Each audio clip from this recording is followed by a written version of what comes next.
Hello students, welcome to the class of biomolecules and metabolism. In today's class, we will discuss on chemical basis of life. So, why study chemistry, biomolecules and metabolism class? We need to understand few things, which are body functions depends on cellular functions. Cellular functions result from chemical changes. Biochemistry helps to explain physiological process. So in this class, we are going to discuss few basic things, which are the structure of atoms, elements and atoms, molecules and compounds, bonding of atoms, types of chemical reactions. So we will learn a few basic things with this small video. This explain about the chemical basis of life. Here you can see oxygen, carbon, hydrogen, nitrogen, calcium. These things are required for like these things are called chemical composition of the human body. Here you can see oxygen, carbon, hydrogen. This is called macromolecules. Concentration is 96.3, and this here you can see the cell membrane. You can see here these chains are hydrophilic in nature and these chains are hydrophobic. So carbon chains here, these carbons are attached. Okay, so this is very common structure of this one cell membrane. Every organism composed of almost the same this cell membrane structure. So, and in smaller molecules, we need phosphorus, potassium, sulfur, sodium, chlorine, and magnesium. These molecules required in a small amount in our body. So chemistry is the foundation of biology. Everything means you are chemistry, we all are chemistry. Every second, almost 50,000 chemical reaction occurs inside our every cell. Life requires 25 chemical elements. What we have discussed, major compounds are carbon, hydrogen, oxygen, and nitrogen. Four elements make the most of the remaining 4%. The remaining because this one is 96%. And now here you can see it's 4% phosphorus, calcium, potassium and sulfur. So carbon, oxygen, hydrogen and nitrogen, it requires almost 96% inside our body. Okay, and this one is almost 4%. There are many more, but basically these four is having near around 4% of constituents in our body. So we will discuss in our later slide that how they are going to means preparation of bond. So everything is made up of matter. Matter is made up of atoms, and atom, as you know, consists of proton, neutrons, and electrons. Proton is positively charged, neutrons are neutral, and electrons is having negative charge. So here you can see we'll discuss on mass numbers, protons and neutrons. If we add, then it converted into mass numbers. Proton and neutron, here you can see mass number 12 here in like 2 proton and 2 neutron, then mass number will be 4, 6 proton and 6 neutron, then mass number will be 12. This is example of carbon atom and this one is example of helium atom. Helium is having mass number 4 and carbon is having mass number of 12. So in this slide we'll discuss on matter and elements. What is matter? So anything that takes up a space and has mass is weight. It is composed of elements. Elements composed of chemically identical atoms. Bulk elements required by the body in large amounts. Trace elements required by the body in small amounts. What we have discussed, like phosphorus, these are required in less amount. Ultra trace element required by the body in very minute amounts. Even in recent study, gold also present inside our body. So this is ultra trace element, and atoms, a smallest particle of an element. So some particles of matter, atom, the smallest particle of an element that has the properties of that element. Electrons, extremely small particles with almost no weight, carries a negative electric charge and is in constant motion around an atomic nucleus. Proton is having positive charge. Neutron, particle with about the same weight as the proton, almost same weight, uncharged, neutral, and thus electrically neutral, found within an atomic nucleus. It is present inside the nucleus. Ion, particle that is electrically charged because it has gained or lost one or more electrons. Molecule, particle formed by the chemical union of two or more atoms. So, elements and atoms. All matter is composed of elements. Elements are the parts of compounds. Elements are bulk elements, trace elements. Bulk means we require larger proportion. Trace, little amount we require, and ultra trace, very minute amount we require. The smallest part of atoms are elements. Now here you can see the structure of an atom. So atoms composed of subatomic particle. Proton carries a single positive charge. Neutron carries no electrical charge, and electron carries a single negative charge. This one is electron. Negative charge. Now nucleus. In nucleus, protons and neutrons are present. Proton is having positive charge and neutron is having a neutral charge. So this is why this is called proton and this one is neutron. And collectively it is called nucleus. Okay. So nucleus, central part of atom, composed of protons and neutrons. Electrons move around the nucleus. This is the structure of lithium. Now atomic number. So number of protons in the nucleus of one atom. Each element has a unique atomic number equals the number of electrons in the atom. So this is the characteristic feature of atomic number. Mass number, the number of proton plus number of neutrons. Proton and neutron collectively called mass number. Electrons do not contribute to the weight of an atom. Electron doesn't having any contribution in mass number. Now atomic weight. Average of mass number of the isotopes of an element. We'll see what is called isotope.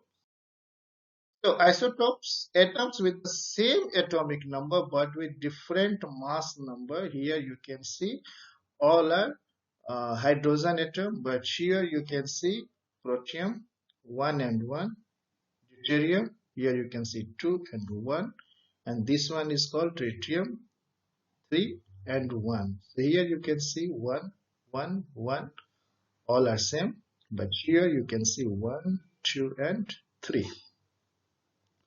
Different number of neutrons.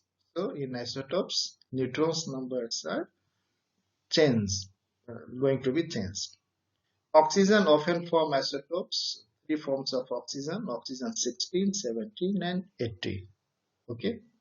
So atomic number will be same, mass number will be different because of higher number of neutrons. So this is the characteristic feature of isotope.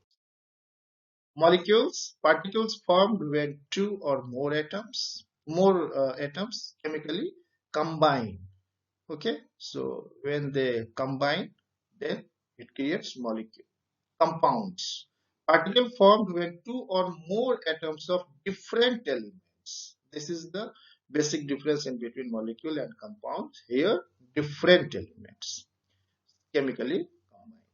And molecular formula depict the elements present and the number of each atom present in the molecule. The bonding of atoms. Bonds formed when atom combined with other atoms. Okay, here you can see the images. Two separate atoms comes and forms molecules. Electrons of an atom occupy regions of space called electron cells which circle the nucleus. For atoms with atomic number of 18 or less, the following rules apply. The first cell can hold up 2 electrons. First cell, it's having only 2 electrons. In second cell, there are 8 electrons, and in third cell, again 8 electrons. So 2, 8, 8. So you can remember this. So from science to technology, radioactive isotopes reveals physiology. Radioactive atoms, it releases energy, radiation, and it's also having particles. So ionizing radiations from the Cold War to Yucca Mountain. Lower cells are filled first. So first here you can see, okay. So hydrogen, only one, and one electron and one proton. Here helium, you can see two electrons, okay. Then here this one is neutron, no charge. This one is the cell of lithium. This one is electron. Here you can see all are neutral, means neutrons, and this one is positively charged. These are protons. Now, coming to the next point, what is ion? An atom that gains or loses electrons to become stable. Okay, like sodium, it releases one electron to gain stability, so it's called positively charged. And chlorine, it accepts one electron to achieve 8 electrons in its outermost shell to achieve stability, so it is called negatively charged. So Na plus and Cl minus, so this is called ion. Cation, as what we have discussed, a positively charged ion means they loses their electron, formed when an atom loses electrons, and anion when it gains electron, so formed when an atom gains electrons. So this is the ion. One will be positively charged and another will be negatively charged. Here you can see this example. Sodium releases outermost electron, and chlorine, it receives that electron. So will be having negatively charged and sodium will be having positive. So ionic bonds, as what we have discussed, sodium and chlorine, an attraction between a cation and anion formed when electrons are transferred from one atom to another atom. Sodium and chlorine, here you can see sodium loses one electron from its outermost orbit and chlorine receives that electron. Now covalent bond. Covalent bond means they share their electron. They don't release or accept, but they share their electrons. Formed when atoms share electrons. Hydrogen atom and hydrogen atom. Here you can see both hydrogen here. They share their electron and collectively they call hydrogen molecules. So hydrogen atom from single bond H, single bond H. Oxygen, they require two electrons to achieve stability. So that is why oxygen is having double bond.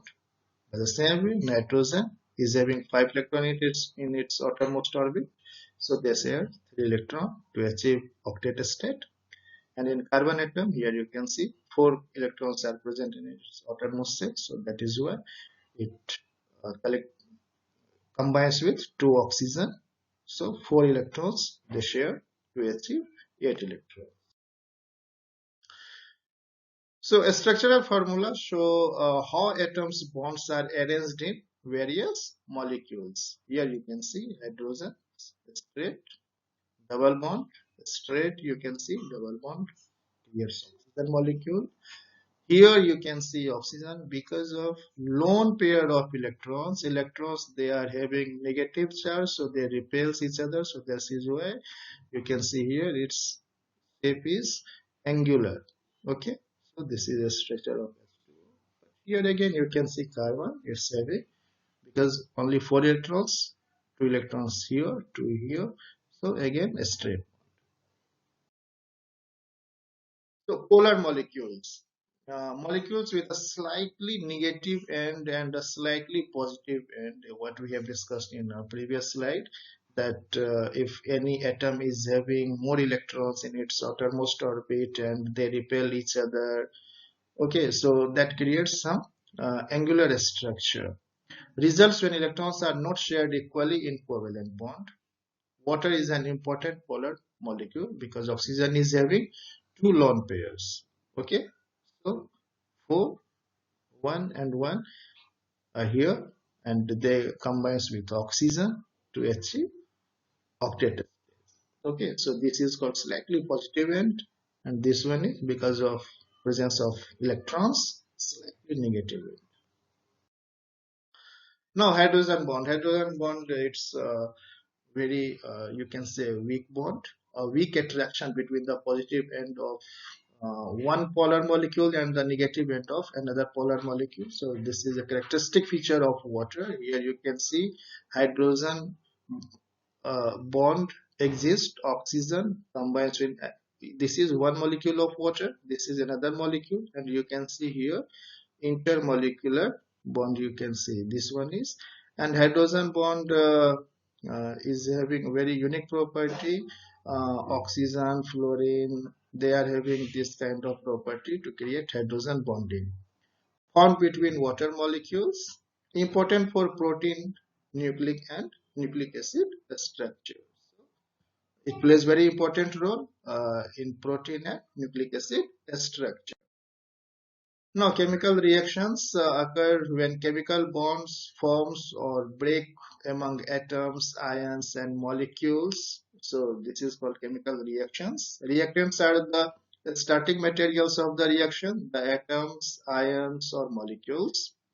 Products are substances formed at the end of the chemical reaction. Here you can see this is reacted NaCl, and after the chemical reaction, this is product sodium plus and chlorine minus. Another type of reaction is called synthesis reaction, as name suggests synthesis. So here you can see these two are simpler molecules and simpler atoms, and after reaction here you can see more complex chemical structure is formed. So this is why it is called synthesis reaction. And decomposition reaction, just opposite of the synthesis reaction, here complex structure breaks down into simpler structure. Exchange reactions, as its name suggests, here you can see two complex reactions, molecules, and after this reaction, here you can see D combines with A and B combines with C. So this is called the exchange reaction. And reversible reactions, here you can see A plus B, AB, and when the concentration of AB will be more, then it will be converted into again A and B. So this is called reversible reaction. Electrolytes, a substance that releases ions in water called electrolytes. NaCl, it dissociates in water Na plus and Cl minus. Acids, electrolytes that dissociates to release hydrogen ions. It's a basic property of acid. It releases hydrogen ion. So HCl, it breaks down into H plus and Cl minus. Bases, it releases hydro. Here in acids you can see hydrogen ion, and in bases it releases OH ions, NaOH. Here you can see Na plus and OH minus. This is a characteristic property of bases. Salts, electrolytes formed by the reactions between an acid and a base. So HCl plus NaOH, here you can see water molecule released and it forms salt, NaCl. It's a neutral. Now, to understand what is pH and pH scale power of hydrogen, basically it is called. So indicates the concentration of hydrogen ion in solution. Neutral, pH 7, it's assume that it's neutral, indicates equal concentration of hydrogen ion and OH ion. Acidic means pH less than 7, indicates a greater concentration of hydrogen ion. And basic, when pH greater than 7, indicates a greater concentration of OH ion. Here you can see this is one chart. Try to understand in a better way. 7, it's neutral. When we go this side, the hydrogen ion will be increasing. So this one is having more acidic if pH value is 1. Okay, So pH 1 is more acidic than pH 2. And here, if you go towards this side, then basic property will be increasing. Neutralization. So neutralization occurs when an acid and base react to form a salt and water in a displacement reaction. HCl plus NaOH, when it reacts, then salt, NaCl, and water will be released. Term neutralization because water is formed neutralizing the solution. Buffers act as acids when pH is high and bases when pH is low. So carbonic acid, bicarbonate system. So, now summary of the lecture. Uh, we have now understanding a better understanding on what is elements, types of chemical bondings, covalent bond, ions. Okay, so these words, now we have a better understanding. Atomic number, what is atomic number, what is mass number, proton plus neutron called mass number, atomic weight, bonding of atoms, how they combine, understanding on isotopes. Okay, like we have discussed three types of hydrogen, three types of oxygen. And in next lecture, we'll see the composition of living matter.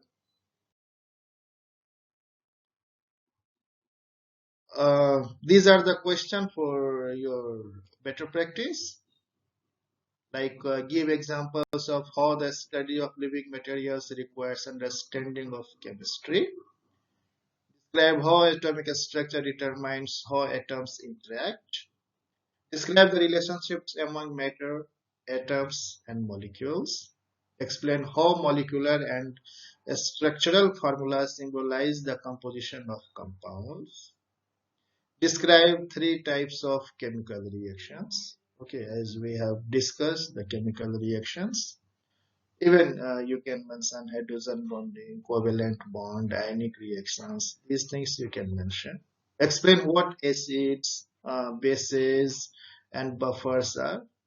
We have discussed that acids releases hydrogen ion, bases it releases OH ion.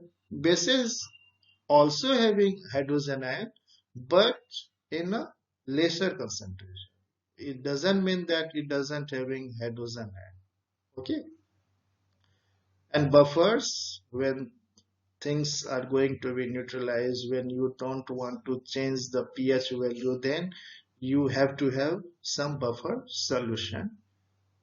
Define pH, power of hydrogen, as we have discussed. This reacts as a buffer.